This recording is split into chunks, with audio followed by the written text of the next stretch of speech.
Welcome back to the channel, friends. The air is literally crackling with betrayal tonight as Port Charles stands on the precipice of a massive, irreversible collision.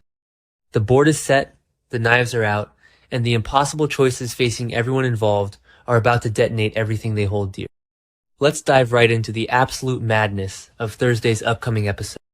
Let's just jump right into the deep end with Brooklyn Quartermaine and Michael Corinthos at the Metro Court pool. I can't believe they are actually having this conversation out in the open where anyone could hear them. Brooklyn is absolutely spiraling, and honestly, I am entirely here for it. She looks Michael dead in the eye and assures him that she is not going to let Willow steal Harrison Chase. And she doesn't just say it casually. She literally declares that Willow will get her claws into Chase over my cold dead body. I mean, chills. I had to rewind the preview video 3 times just to soak in the sheer venom in her voice. Brooklyn is refusing to back down, and she is fiercely protecting her marriage from any threat Willow might pose. But let's unpack why Brooklyn is acting like a cornered animal right now.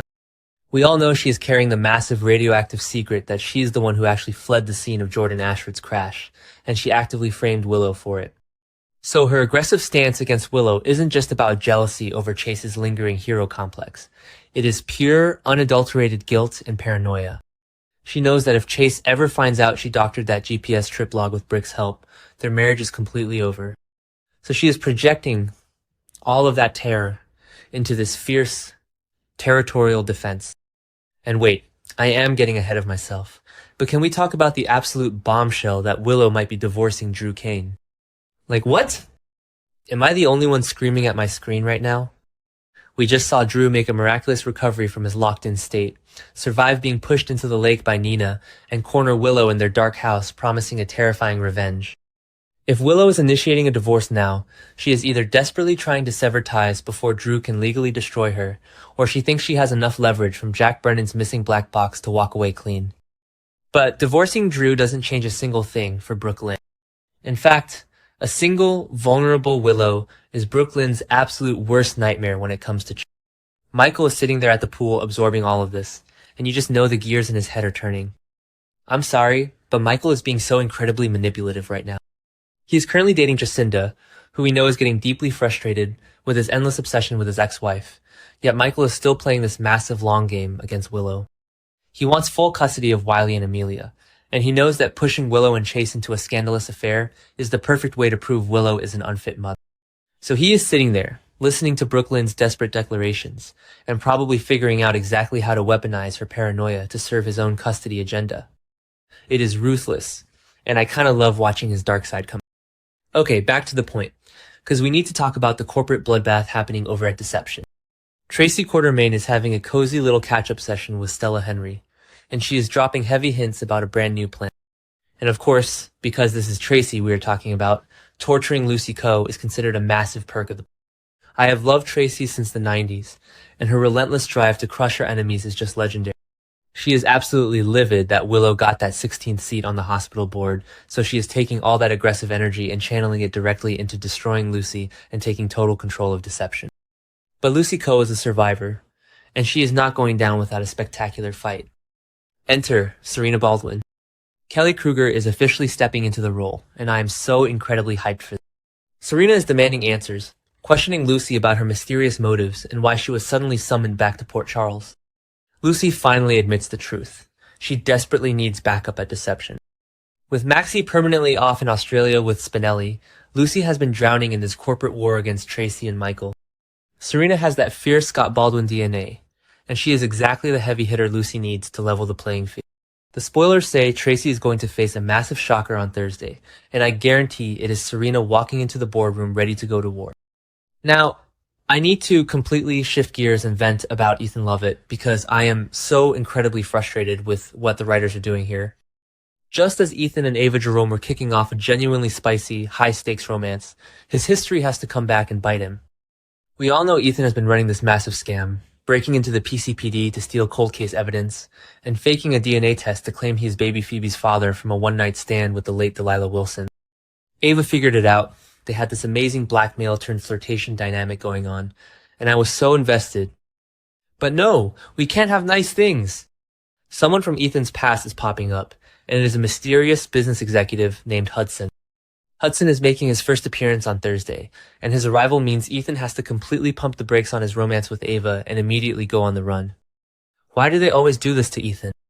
Every time he comes back to town and gets a good storyline going, he gets chased out by some dangerous ghost from his past.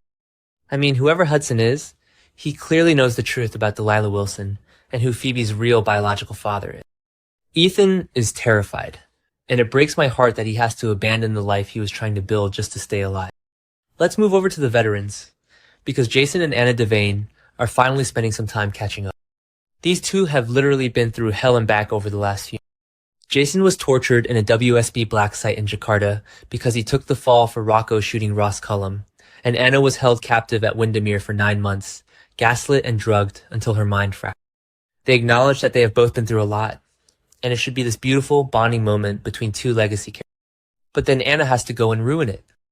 The spoilers say Anna might slam Britt Westbourne, telling Jason that Britt knew about Cassius Fazen's twin takeover from the exact moment he showed up in Port Charles, posing as Nathan. I am furious. Anna is suffering from severe hallucinations of Peter August, and her grip on reality is completely slipping. She is leaning into her ruthless, dark DVX roots, and she is using Britt as a scapegoat. Yes, Britt knew about Cassius, but Britt was being blackmailed and manipulated by Cullum just like everyone else. Anna throwing Britt under the bus to Jason is so incredibly cruel and calculated. And what terrifies me is how Jason is going to react to this. Jason has returned to Port Charles fundamentally changed. He has PTSD, he has officially quit the mob to focus on Danny, and he has been actively ghosting Britt since he got back. We already saw Britt violently slap him in the hospital out of pure heartbreak and rage. If Anna poisons the well by telling Jason that Britt was complicit in the Cassius Faison cover-up, it is going to completely destroy any lingering chance of a Brayson reunion. Jason values loyalty above all else, and hearing that Britt kept a secret that massive is going to validate his decision to pull away from her. I am so mad at Anna right now, even if I know she is acting out of trauma. Speaking of Britt, she absolutely cannot catch a break. She finally gets cleared of the fake Huntington's diagnosis. She survives being on the run in Tortola. She gets her job back at GH. And what happens? Tristan Roberts lays down the law. This new, arrogant surgeon who sat next to a traumatized Jason on the plane is now strutting around General Hospital, acting like he owns the place. Tristan and Britt have been clashing aggressively in the hallways, and now he is apparently laying down the law to her. I mean, give the woman a minute to breathe. She is trying to rebuild her entire life from scratch. She is heartbroken over Jason, and now she has to deal with this guy barking orders at her?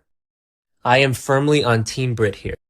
And if Tristan wasn't enough of a headache, Britt has to sit there and listen to Isaiah Gannon vent about Curtis Ashford. Why is Isaiah venting to Britt?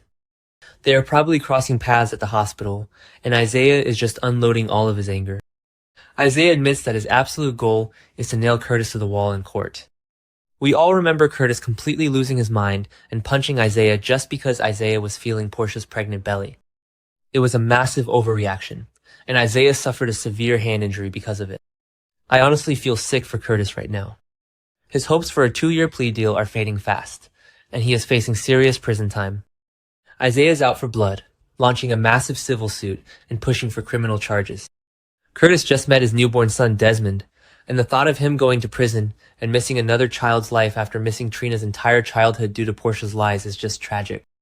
Isaiah is well within his rights to be furious, but hearing him aggressively declare that he wants to nail Curtis to the wall just raises the stakes to an unbearable level. Portia and Trina are already drowning in stress, and this trial is going to tear their family apart all over again. This Thursday episode is shaping up to be an absolute powder keg. Between Brooke Lynn's desperate, paranoid declarations at the pool, Serena Baldwin marching into deception ready for war, Ethan being chased out of town by a mysterious executive, Anna ruthlessly manipulating Jason against Britt, and Isaiah plotting Curtis's legal doom, there is nowhere to hide in Portia. Every single character is backed into a corner, and the fallout is going to be spectacular. I am dreading the heartbreak, but I am absolutely living for the drama. Who will survive this corporate and romantic warfare?